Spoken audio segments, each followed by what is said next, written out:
নমস্কাৰ আৰু স্বাগতম জনাইছোঁ মই এষ্ট্ৰলজাৰ জ্যোতিষৰত্ন বি.কে. শাস্ত্ৰীয়ে দেৱগুৰু এষ্ট্ৰলজিৰ দৈনিক ৰাশিফললৈ। আজি 2024 চনৰ জানুৱাৰী মাহৰ 8 তাৰিখ বাৰ সোমবাৰ আৰু অসমীয়া পুহ মাহৰ 22 তাৰিখ। এতিয়া আহোঁ আজিৰ দিনটোত থকা অশুভ সময়সমূহলৈ, অৰ্থাৎ ৰাহুকাললৈ। ৰাহুকালৰ সময় হৈছে পুৱা 7:23 পৰা পুৱা 8:42 এই সময়ছোৱাত কোনো শুভ কাম নকৰিব।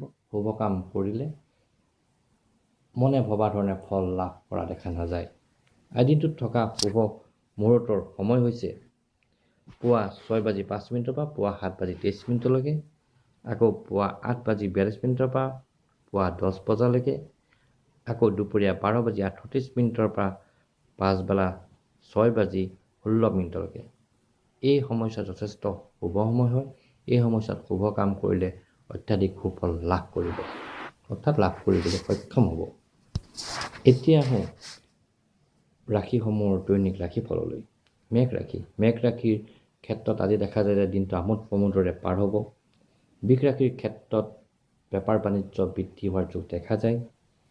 মিথুন ৰাশিৰ ক্ষেত্ৰত কোনো সুসংবাদ লাভ কৰিব।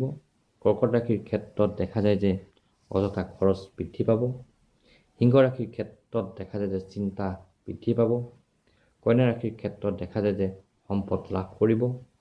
তুলা ৰাশিৰ ক্ষেত্ৰত দেখা যায় যে কোনো দূৰ ভ্ৰমণ হ'ব। বৃশ্চিক ৰাশিৰ ক্ষেত্ৰত দেখা যায় যে অন্য ব্যক্তিৰ সহায় লাভ কৰিব।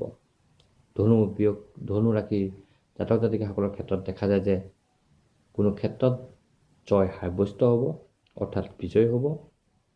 মকৰ ৰাশিৰ ক্ষেত্ৰত দেখা যায় যে কোনো দূৰণিবতীয়া শুভ সংবাদ লাভ কৰিব। কুম্ভ ৰাশিৰ ক্ষেত্ৰত দেখা যায় যে মনৰ আশাসমূহ পূৰণ হ'ব। মীন ৰাশিৰ ক্ষেত্ৰত দেখা যায় যে কোনো সম্পদ লাভ কৰাৰ যোগ দেখা গৈছে। সকলোকে ধন্যবাদ জনাই আজি দৈনিক ৰাশিফলৰ কাৰ্যসূচীটো ইয়াতে সামৰিছোঁ। ধন্যবাদ।